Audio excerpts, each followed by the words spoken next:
Even patakadezana kumaenda vile vana kuya they thought we jokers and that's just your choice. I cannot come to Harare, this and that.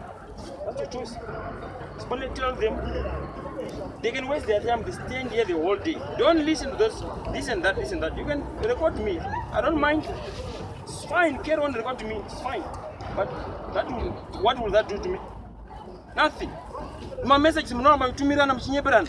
Mchipesi kwa Maria bus. Mchipesi kwa Maria bus. Mchia kuno up and down. For what?